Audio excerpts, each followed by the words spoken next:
در رفت موسم جوری کلکه دوره هفتم است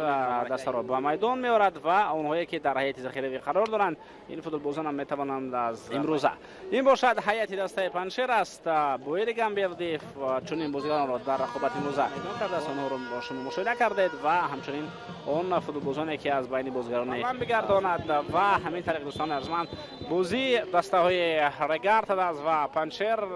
که یکی از بازی آخرین ابراهیم اسماعیلوف است فوتبالبازان خط دفاع رقم 4 کاپیتان دسته بختیار اینجا ضربه به طرف دروازه زده می شود شهرت المرادov پرتاب به داخل جریمه گل ضربه به طرف دروازه و گل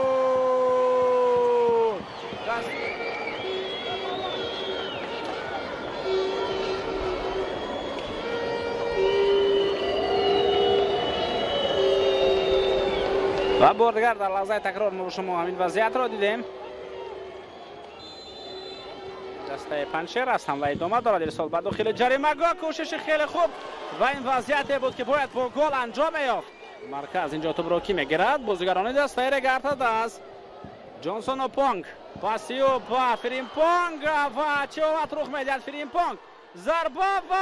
بهترین امکانیت با گل انجام نمییابد. ضربه اینجا به طرف دروازه جا میگردد بهترین امکانیت برای گل زدن و باز یک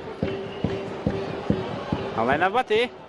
ضربه به طرف دروازه این باز هم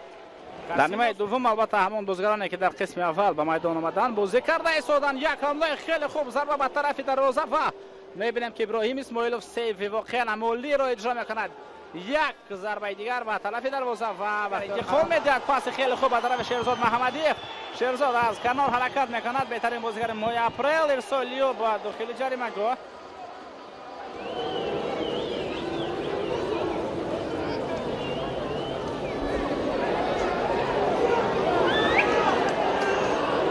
امکانات نوبتی ضربه به طرف دروازه فرصت خیلی خوب برای بازیگران دسته پنجشیر به میان میآید حمله را باید درست آنها ادامه بدهند اینجا ضربه به طرف دروازه اجرا کرده شد رگارت است چون تا همین دم مساوی هم داشت برای مثال با کوکتاش اونها 0-0 بازی کردند دست میارد بعد از اون که در دور ششم این تیم از دسته استقلال به مغلوبیت دچار کرده. دو بازی نوبتی با شما خیر خوش میکنیم خیر تنسیت و خانواده باشید.